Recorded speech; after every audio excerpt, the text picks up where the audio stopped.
প্রথমেই দেখে নেব সংবাদ শিরোনাম। ৭১-এ পা মমতা বন্দ্যোপাধ্যায়ের নজর কাড়ল প্রধানমন্ত্রী মোদীর শুভেচ্ছা বার্তা। কি লিখেছেন জানেন?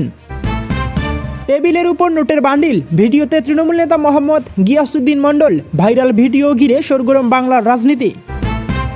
চতুর্থবার মুখ্যমন্ত্রী হন মমতা, ২৬শে নির্বাচনে তৃণমূলকে সমর্থনের বার্তা হিন্দিভাষীদের। বড় প্ল্যানিং, গ্রামে বাড়ি বাড়ি আসবে বিজেপি। কি করবে তারা জানেন? দেশ জুড়ে ব্যাংক ধর্মঘটের ডাক, কতদিন বন্ধ থাকবে ব্যাংকিং পরিষেবা? জানুন সম্পূর্ণ আপডেট। ভারতের মাটিতে প্রাণ গেল বাংলাদেশি পাচারকারীর, অনুপ্রবেশের কথা স্বীকার বিজেপির। ফের হাই ভোল্টেজ টক্কর নন্দীগ্রামে, কে হচ্ছেন বিজেপির প্রার্থী? ফাঁস করে দিলেন লকেট চট্টোপাধ্যায়। দফা কমানোর ভাবনা কমিশনের, নববর্ষের আগেই বিধানসভা নির্বাচন শেষ করতে চায় দিল্লি। মায়ের শূন্যস্থান পূরণ, ভোটের আগে বিএনপির হাল ধরতে শীঘ্রই চেয়ারম্যান পদে তারেক। খুলে গেল সুপ্রিম কোর্ট, ডিএ মামলার চূড়ান্ত রায়দান কবে? জানুন আপডেট। বাংলাদেশের অনুরোধে বিশ্বকাপ সূচিতে ধাক্কা, চাপে আইসিসি, আগুনে ঘি ঢালল কূটনৈতিক টানাপোড়েন। ব্রিগেড পরিদর্শনে গিয়ে চামচা শুনলেন হুমায়ুন, পাল্টা হুঁশিয়ারি, কলকাতা কারো বাবার নয়। মামলা ঝুলছে সুপ্রিম কোর্টে, এরই মধ্যে ডিএ নিয়ে বড় কথা বলে দিলেন মমতার মন্ত্রী ভোটের আগেই। মমতাকে পাল্টা এবার জ্ঞানেশ কুমারকে চিঠি পাঠালেন শুভেন্দু অধিকারী। ভারতের মাটিতে বাংলাদেশ না খেললেও কুছ পরোয়া নেই, আর্থিক ক্ষতি রুখতে বিকল্প প্ল্যান তৈরি বোর্ডের। তৃণমূল নেতৃত্বের মতামত নিয়েই পিতা মুকুল রায়ের বিধায়ক পদ খারিজ মামলায় পদক্ষেপ চান পুত্র শুভাংশু। ১৯-এর রকেট উত্থানের পর ২১-এ কেন ভোট কমেছিল বিজেপির? জেনে নিন ৫ কারণ। জাত ধর্মের বিষয় নয়, মতুয়াদের নাম বাদ নিয়ে কেন্দ্রীয় নেতার কথায় বিপাকে বঙ্গ বিজেপি। ভোটার তালিকা সংশোধনে কাঁপছে তৃণমূলের ভিত এবং শুভেন্দুর চিঠিতে তোলপাড় রাজ্য রাজনীতি। খাতায় খুলতে পারল না তৃণমূল কংগ্রেস, বিপুল জয় বিজেপির। বিধানসভা নির্বাচনের আগেই নন্দীগ্রামে গেরুয়া ঝড়। জ্ঞানেশকে মমতার পাল্টা চিঠি শুভেন্দুর, মুখ্যমন্ত্রী তোলা সব অভিযোগ খণ্ডন করে সমর্থন চলতি এসআইআর প্রক্রিয়াকে। ভোল বদল শান্তনু ঠাকুরের, অভিষেক ঠাকুর বাড়িতে পুজো দিতে এলে আপত্তি নেই। আন্দোলনে নামলেও রামে সতর্ক, হিন্দু বিরোধী তকমা এড়াতে কংগ্রেসের মুখে তাই গ্রামজি। মৌসুমের দলবদল কি শুভেন্দুর চাল? তৃণমূলের বিস্ফোরক দাবিতে মালদায় রাজনৈতিক শোরগোল। আওয়ামী লীগ ফের আলোয় ফিরে আসবে, নির্বাচনের আগে সংগঠনকে বার্তা হাসিনার। ২.৫ ঘন্টা কলকাতা থেকে পুরী, জানুয়ারি থেকে চালু বন্দে ভারত স্লিপার, কত হবে ভাড়া? এবার দুয়ারে বিজেপি, ভোটের আগে ১০০ দিনের কাজ, ভিভিজি রামজি নিয়ে গ্রামাঞ্চলে প্রচার। অস্বস্তিকর সত্য আড়াল করতেই আপত্তি, এসআইআর নিয়ে তৃণমূলকে আক্রমণ শুভেন্দুর, কমিশনের চিঠি। ডাপুটের নেতাকেই এবার এসআইআরের নোটিশ, তুঙ্গে রাজনৈতিক দরজা। নারীদের ভয় দেখিয়ে ভোট আটকানো, মধ্যযুগীয় বর্বরতা, বিজেপিকে তীব্র আক্রমণ অভিষেকের। এতক্ষণ শুনছিলেন আজকের সংবাদ শিরোনাম, এবার আসছি বিস্তারিত সংবাদে। তার আগে আপনাদের কাছে ছোট একটি অনুরোধ, ভিডিওটিতে একটি লাইক দিয়ে আমাদের চ্যানেলটিকে সাবস্ক্রাইব করে আমাদের পাশেই থাকুন। বড় প্ল্যানিং, গ্রামে বাড়ি বাড়ি আসবে বিজেপি। কি করবে তারা জানেন? ১০০ দিনের কাজে এসেছে বদল, নাম বদলেছে মনরেগা, বাদ পড়েছে মহাত্মা গান্ধীর নাম। এই নিয়ে সুর চড়িয়েছে তৃণমূল কংগ্রেস। সংসদ থেকে শুরু করে রাজ্যের কোনায় কোনায় মনরেগার নাম পরিবর্তন নিয়ে সরব হয়েছে। এবার মনরেগা নিয়ে তৃণমূলের প্রচারের পাল্টা জবাব দেবে বিজেপি। ভিভিজি রামজি নিয়ে গ্রামে গ্রামে প্রচারের জন্য কোমর বাঁধছে বিজেপি। জানা গিয়েছে পশ্চিমবঙ্গ, তামিলনাড়ু, কেরল, অসম নির্বাচনের আগে ভিভিজি রামজি নিয়ে এবার বিরোধীদের পাল্টা পথে নামার পরিকল্পনা বিজেপির কেন্দ্রীয় নেতৃত্বের। বিশেষ গুরুত্ব দেওয়া হচ্ছে পশ্চিমবঙ্গের গ্রামীণ এলাকায়। বিজেপির সাংসদ এবং বিধায়কদের সঙ্গে কর্মসূচির পরিকল্পনা নিয়ে আলাদা করে বৈঠক করবে কেন্দ্রীয় নেতৃত্ব। মনরেগা বাতিল এবং গান্ধীজিকে অপমানের প্রতিবাদে ইতিমধ্যে প্রচার করছে তৃণমূল কংগ্রেস। ৮ই জানুয়ারি থেকে ২৫শে ফেব্রুয়ারি পর্যন্ত দেশব্যাপী মনরেগা বাঁচাও সংগ্রাম কর্মসূচি ঘোষণা করেছে কংগ্রেসও। এর পাল্টা বুথ স্তরে বাড়ি বাড়ি গিয়ে প্রচারের পরিকল্পনা বিজেপির। বিরোধীরা যে তথ্য তুলে প্রচার করবে তার পাল্টা বক্তব্য মানুষের সামনে তুলে ধরার নির্দেশ দেওয়া হয়েছে। সম্প্রতি কর্মসূচির পরিকল্পনা চূড়ান্ত করতে বিজেপি সভাপতি জেপি নাড্ডা, নবনিযুক্ত কার্যকরী সভাপতি নীতিন নবীন এবং সাধারণ সম্পাদক সংগঠন বিএল সন্তোষ, সরকারের অন্যান্য কেন্দ্রীয় মন্ত্রী, লোকসভা এবং রাজ্যসভার সাংসদ, প্রদেশ সভাপতি এবং রাজ্য সাধারণ সম্পাদকদের নিয়ে একটি ভিডিও কনফারেন্স করেছেন। বৈঠকে নতুন আইনের খুঁটিনাটি নিয়ে ব্রিফ করেছেন কেন্দ্রীয় গ্রামোন্নয়ন মন্ত্রী শিবরাজ সিং চৌহান। এবার সেই পরিকল্পনা বাস্তবায়িত করার পালা। প্রসঙ্গত তৃণমূল কংগ্রেস ক্রমাগত দাবি করে এসেছে যে বাংলার বকেয়া 100 দিনের কাজের টাকা আটকে রেখেছে কেন্দ্রীয় সরকার। ভিভিজি রামজি প্রকল্প চালু হওয়ার পরই তৃণমূল প্রচার করছে যে 100 দিনের কাজে যাতে টাকা না দিতে হয় তার জন্য এই প্রকল্পের নাম বদলে দিয়েছে কেন্দ্রীয় সরকার। এবার তার পাল্টা প্রচার করবে বিজেপি। এবার আসছি পরবর্তী সংবাদে। ফের হাই ভোল্টেজ টক্কর নন্দীগ্রামে। কে হচ্ছেন বিজেপির প্রার্থী ফাঁস করে দিলেন লকেট চট্টোপাধ্যায়। গত 21শে নির্বাচনে নন্দীগ্রাম কেন্দ্রের দিকে ছিল সকলের নজর। 21শে নির্বাচনে এই নন্দীগ্রামেই সম্মুখ সমরে নেমেছিলেন মমতা বন্দ্যোপাধ্যায় এবং বিরোধী দলনেতা শুভেন্দু অধিকারী। শেষমেশ জয়ের হাসি হাসেন শুভেন্দু অধিকারী। 26এর নির্বাচনেও এই কেন্দ্র রয়েছে চর্চায়। এবার কে হবেন এখানে প্রার্থী? উল্লেখ্য, আগামী নির্বাচনের জন্য এখনও তৃণমূল বা বিজেপি কেউই প্রার্থী তালিকা ঘোষণা করেনি। এবারও এখানে প্রার্থী হিসেবে শুভেন্দু অধিকারীকে দেখা যাবে কিনা তা নিয়েও বাড়ছে জল্পনা। তবে বিরোধী দলনেতা নিজেও এ বিষয়ে কোনো মন্তব্য করেননি। এখনও পর্যন্ত নাম ফাঁস করলেন লকেট। এদিকে দল চুপ থাকলেও নন্দীগ্রামে বিজেপি প্রার্থীর নাম ফাঁস করেই দিলেন বিজেপির প্রাক্তন সাংসদ লকেট চট্টোপাধ্যায়। হুগলিতে একটি জনসভায় উপস্থিত ছিলেন লকেট চট্টোপাধ্যায়। কি বলেছেন প্রাক্তন সাংসদ, সেখানেই সাংবাদিকদের প্রশ্নের উত্তরে নন্দীগ্রামের সম্ভাব্য বিজেপি প্রার্থীর নাম জানিয়েই দিলেন লকেট চট্টোপাধ্যায়। এদিন তিনি জোর গলায় বলেন, এবার নন্দীগ্রামে শুভেন্দু অধিকারী জিতবেন। অর্থাৎ 21-এর পর 26-এও ফের বিরোধী দলনেতাকে নন্দীগ্রাম আসন থেকে দাঁড় করানোর পরিকল্পনা করছে বিজেপি। অন্তত লকেটের কথায় পাওয়া গিয়েছে তেমনই ইঙ্গিত। তবে প্রাক্তন সাংসদ নাম প্রকাশ করে দিলেও এ বিষয়ে কোনো মন্তব্য করেনি বিজেপি। এবার আসছি পরবর্তী সংবাদে। দফা কমানোর ভাবনা কমিশনের।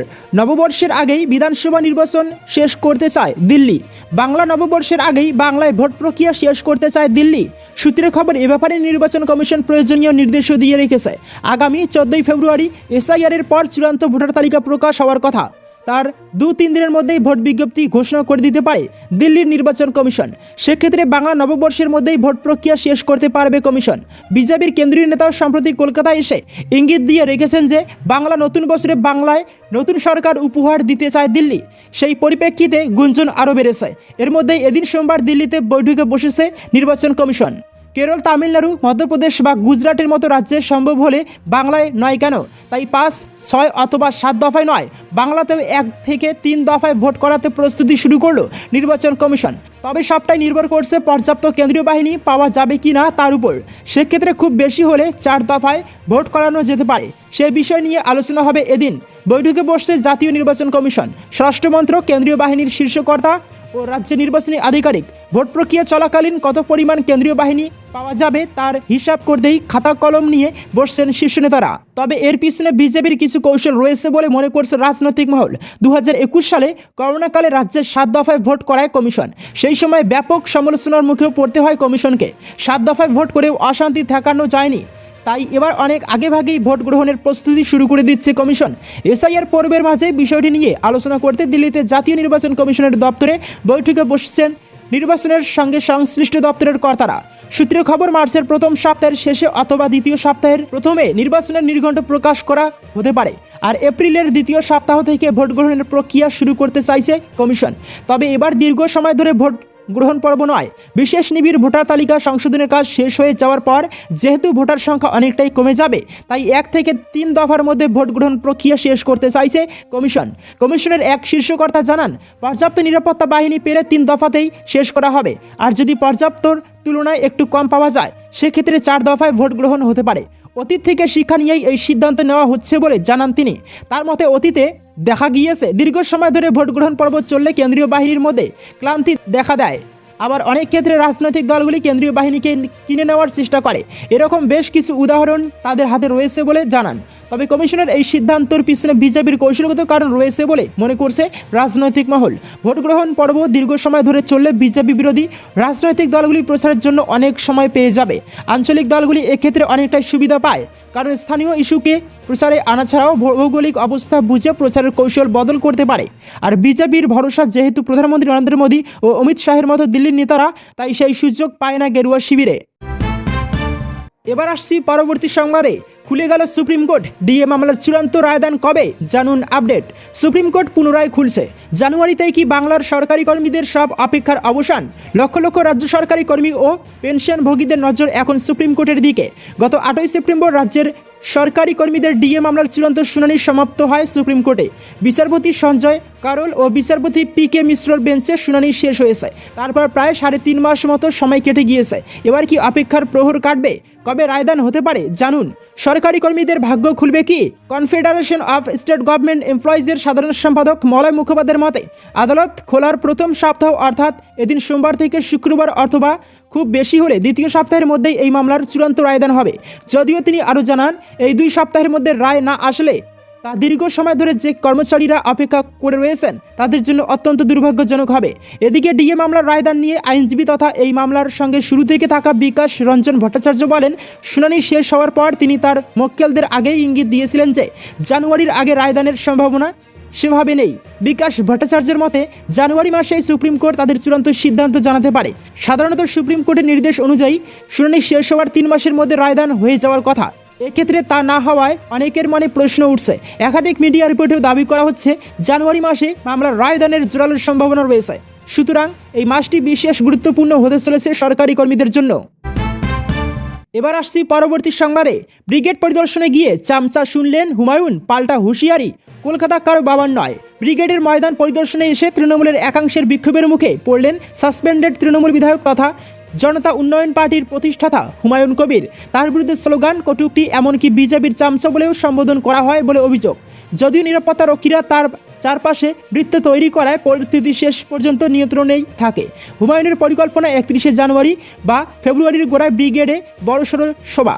সেই সবার প্রস্তুতি হিসেবেই সোমবার সকালে ব্রিগেডে এসে বাস্তব পরিস্থিতি খতিয়ে দেখেছিলেন তিনি। ঠিক তখনই ঘটে বিক্ষোভের ঘটনা।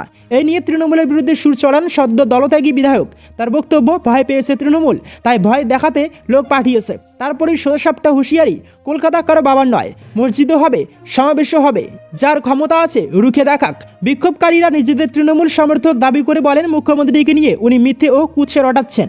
তারই প্রতিবাদে এই বিক্ষোভ। এ ব্যাপারে হুমায়ুনকে প্রশ্ন করা হলে তিনি সংক্ষিপ্ত জবাব দেন। কে কি বলল তার জবাব দিতে আমি বাধ্য নই। গত 20 ডিসেম্বর মুর্শিদাবাদে নিজের নতুন রাজনৈতিক দল ঘোষণা করেছেন হুমায়ুন কবির। তার আগে 6 ডিসেম্বর বেলডাঙ্গায় মসজিদের ভিত্তিপ্রস্তর স্থাপন ঘিরেই তার সঙ্গে তৃণমূলের সংঘাত প্রকাশ্যে আসে।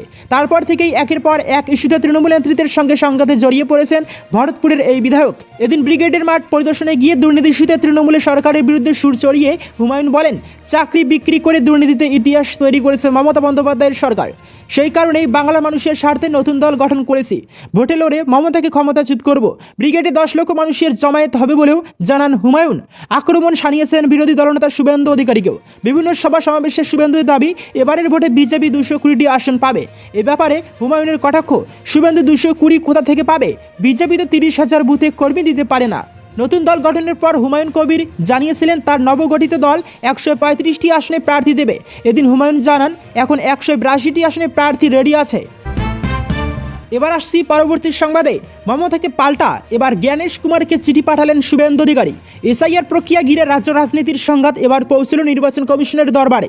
মুখ্যমন্ত্রী মমতা বন্দ্যোপাধ্যায়ের চিঠির পাল্টা হিসেবে দেশের মুখ্য নির্বাচন কমিশনার জ্ঞানেশ কুমারকে চিঠি দিলেন শুভেন্দু অধিকারী। সোমবার সেই চিঠি সোশ্যাল মিডিয়ায় প্রকাশ করে তিনি সরাসরি দাবি করেন, এসআইআর নিয়ে মমতা বন্দ্যোপাধ্যায় লাগাতার মিথ্যা বলছেন এবং তার সর্বশেষ দাবি খারিজ করা উচিত। শুভেন্দু অধিকারীর বক্তব্য, মুখ্যমন্ত্রী এসআইআর প্রক্রিয়া বন্ধের যে আবেদন জানিয়েছেন তার সম্পূর্ণ ভিত্তিহীন। তার কথায়, আমি মুখ্য নির্বাচন কমিশনারকে অনুরোধ করছি এসআইআর বন্ধ করে দেওয়ার দাবি সংক্রান্ত মমতা বন্দ্যোপাধ্যায়ের সর্বশেষ চিঠিটি যেন খারিজ করে দেওয়া হয়। এসআইআর নিয়ে তার তথাকথিত উদ্বেগ আদতে মন গড়া কথা ছাড়া আর কিছুই নয়। বিরোধী দলনেতার অভিযোগ, নির্বাচন কমিশনের স্পেশাল ইন্টেন্সিভ রিভিশন প্রক্রিয়ায় তৃণমূল কংগ্রেসের একাধিক নোংরা রহস্য প্রকাশ্যে চলে এসেছে।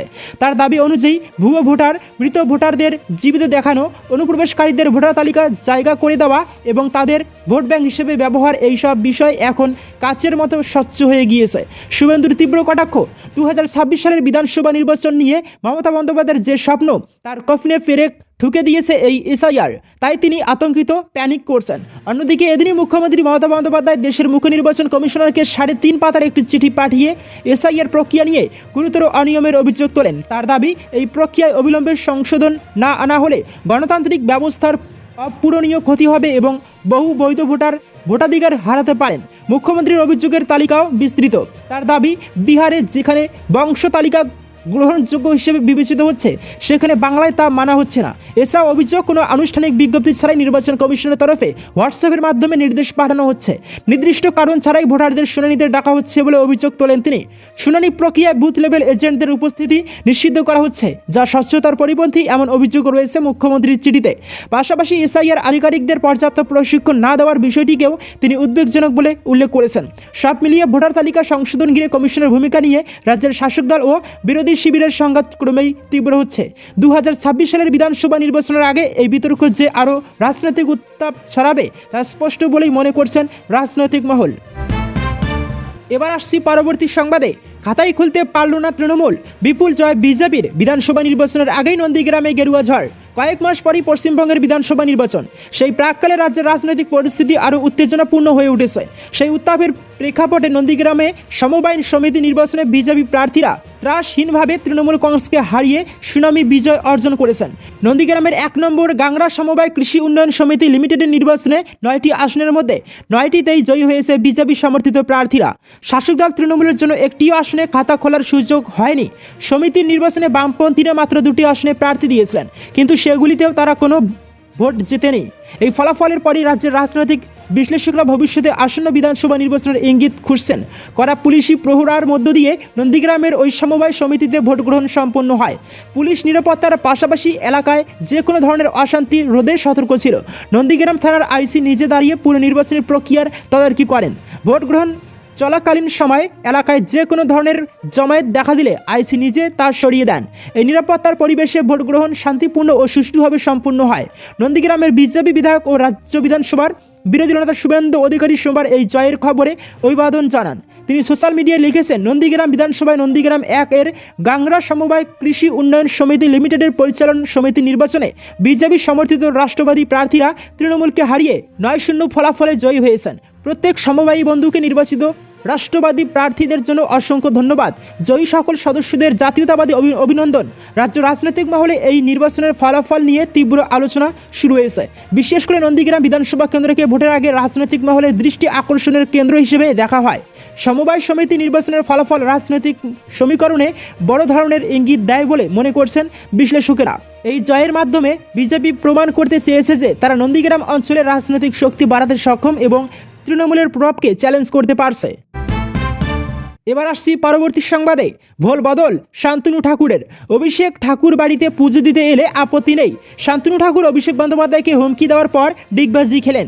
ঠাকুর বাড়িতে অভিষেক বন্দ্যোপাধ্যায়কে ঢুকতে দেব না বলে হুমকি দিয়েছিলেন তিনি। পাল্টা মমতা বালা ঠাকুরপন্থী মতুয়ারা হুমকি দিয়ে বলেছিলেন, যদি অভিষেক বন্দ্যোপাধ্যায় বাধা পায় তবে ঠাকুর বাড়িতে রক্ত স্নান হবে।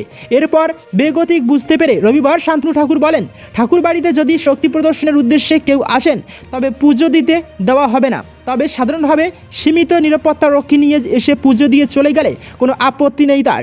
পরিস্থিতি বেগতির বুঝতে পেরেই শান্তনু ঠাকুর পিছু পা হয়েছেন বলে মনে করছে ঠাকুরনগরের মতুয়ারা। অশোকনগর থেকে অভিষেক বন্দ্যোপাধ্যায় ঠাকুরবাড়ি পরিদর্শনের গণ্ডি বেঁধে দিয়ে কড়া হুঁশিয়ারির পথে না গিয়ে সুর নরম করলেন শান্তনু ঠাকুর। অশোকনগর কল্যাণগড় পৌরসভার 12 নম্বর ওয়ার্ডে ভারতীয় জনতা পার্টির উদ্যোগে রবিবার একটি রক্তদান শিবিরের আয়োজন করা হয়। একই সঙ্গে শীতের মরশুমে অসহায় মানুষের মধ্যে শীত বস্ত্র তুলে দেওয়া হয়। অশোকনগর 1-এর 3 মোড়ে অনুষ্ঠিত এই কর্মসূচিতে উপস্থিত ছিলেন কেন্দ্রীয় মন্ত্রী তথা বনগাঁ লোকসভা কেন্দ্রের সাংসদ শান্তনু ঠাকুর। মঞ্চ থেকে বক্তব্য রাখতে গিয়ে শান্তনু ঠাকুর সরাসরি তৃণমূল কংগ্রেসকে নিশানা করেন। এসআইআর থেকে শুরু করে রাজ্যবাসী যেভাবে বঞ্চনার শিকার হচ্ছেন সেই বিষয়টিও তুলে ধরে তার বার্তা দেন বিজেপির এই নেতা। এরপরই সাংবাদিকদের মুখোমুখি হয়ে তিনি জানান, আগামী 9 তারিখ তৃণমূল সাংসদ অভিষেক বন্দ্যোপাধ্যায় ঠাকুরনগর ঠাকুরবাড়িতে আসার কথা ঘোষণা করেছেন। সেই প্রসঙ্গ টেনে শান্তনু ঠাকুর বলেন, ঠাকুরবাড়িতে যদি শক্তি প্রদর্শনের উদ্দেশ্যে কেউ আসেন তবে পুজো দিতে দেওয়া হবে না। তবে সাধারণভাবে সীমিত নিরাপত্তারক্ষী নিয়ে এসে পুজো দিয়ে চলে গেলে কোনো আপত্তি নেই বলে তিনি মন্তব্য করেন। শান্তনু ঠাকুর আরও বলেন, ঠাকুরবাড়িতে নাকাবন্দি করে কোনো রাজনৈতিক কর্মসূচি বা শক্তি প্রদর্শন বরদাস্ত করা হবে না। তার কথায় শক্তি প্রদর্শনের জন্য অন্য জায়গা রয়েছে। মুসলিম ভোট গিয়েছে, মতুয়া ভোট ও কপালে জুটবে না তৃণমূলের। এখন এত ভয় পড়েছে যে মতুয়ারা বাড়ি না আসলে হচ্ছে না। এবার আসছি পরবর্তী সংবাদে। আওয়ামী লীগ ফের আলোয় ফিরে আসবে। নির্বাচনের আগে সংগঠনকে বার্তা হাসিনার। অন্ধকার কেটে গিয়ে একদিন আওয়ামী লীগ ফের আলোয় ফিরে আসবে। রবিবার আওয়ামী লীগের ছাত্র সংগঠন ছাত্রলীগের প্রতিষ্ঠা দিবস উপলক্ষে ঠিক এমনই ভার্চুয়াল বার্তা দিলেন বাংলাদেশের প্রাক্তন প্রধানমন্ত্রী শেখ হাসিনা। একদিকে হাদির মৃত্যুর পর রণক্ষেত্রের পরিস্থিতি তৈরি হয়েছে বাংলাদেশে। ইউনূস প্রশাসনের অভিযোগ আওয়ামী লীগের কর্মীরাই হাদিকে হত্যা করেছে। এই আবহে সম্প্রতি মৃত্যু হয়েছে বিএনপি সুপ্রিমো তথা বাংলাদেশের প্রাক্তন প্রধানমন্ত্রী খালেদা জিয়ার। এমন পরিস্থিতিতে সংগঠনকে চাঙ্গা করতে ভার্চুয়াল বার্তা দেন শেখ হাসিনা। সূত্রের খবর, সম্প্রতি একটি ভার্চুয়াল বার্তায় শেখ হাসিনা বলেছেন, আমাদের আরও শক্তিশালী হয়ে ময়দানে নামতে হবে, দিন দিন জনসংযোগ বাড়াতে হবে, যাতে করে আমাদের সংগঠন আরও এগিয়ে যায়। আওয়ামী লীগ ও ছাত্রলীগের নেতাকর্মীদের উপর দিন দিন নির্যাতন করা হচ্ছে, এমনকি খুন ও গণহত্যার মতন ঘটনাও ঘটেছে। সংগঠনকে আরও শক্তিশালী হতে হবে। আমি বলছি, অন্ধকার কেটে গিয়ে একদিন আওয়ামী লীগ ফের আলোয় ফিরে আসবে। প্রসঙ্গত, কিছুদিন আগেই একটি অডিও বার্তায় বাংলাদেশের প্রাক্তন প্রধানমন্ত্রী শেখ হাসিনা বর্তমান অন্তর্বর্তী সরকারের উপরে ক্ষোভ উগরে দিয়ে বলেছেন, ওরা কত বড় দুর্নীতিবাজ তা প্রমাণ হয়ে গিয়েছে। নিজেদের হাতে ক্ষমতা নিয়ে দিনের পর দিন দুর্নীতি করে যাচ্ছে, না হলে এত তাড়াতাড়ি এত সম্পত্তির মালিক হয় কিভাবে? বর্তমানে বাংলাদেশের যে অশান্তি এবং বিশৃঙ্খল পরিস্থিতির সৃষ্টি হয়েছে তার জন্য সম্পূর্ণ দায়ী ইউনূস সরকার। বাংলাদেশে দিন দিন সংখ্যালঘুদের অত্যাচার করা হচ্ছে, নির্যাতন, এমনকি জ্যান্ত জ্বালিয়ে দেওয়ার মতো ঘটনাও ঘটছে। সমস্ত কিছুর জন্য দায়ী ব্যর্থ ইউনূস সরকার। প্রতিটি এলাকায় সন্ত্রাসের বিরুদ্ধে ঐক্যবদ্ধ হয়ে প্রতিরোধ গড়ে তুলতে হবে। অন্ধকার কেটে গিয়ে একদিন আওয়ামী লীগ ফের আলোয় ফিরে আসবে। এদিন আওয়ামী লীগের ছাত্র সংগঠন ছাত্রলীগের প্রতিষ্ঠা দিবস উপলক্ষে ঠিক এমনই ভার্চুয়াল বার্তা দিলেন বাংলাদেশের প্রাক্তন প্রধানমন্ত্রী শেখ হাসিনা। একদিকে হাদির মৃত্যুর পর রণক্ষেত্রের পরিস্থিতি তৈরি হয়েছে বাংলাদেশে। ইউনূস প্রশাসনের অভিযোগ আওয়ামী লীগের কর্মীরাই হাদিকে হত্যা করেছে। এই আবহে সম্প্রতি মৃত্যু হয়েছে বিএনপি সুপ্রিমো তথা বাংলাদেশের প্রাক্তন প্রধানমন্ত্রী খালেদা জিয়ার। এমন পরিস্থিতিতে সংগঠনকে চাঙ্গা করতে ভার্চুয়াল বার্তা শেখ হাসিনার।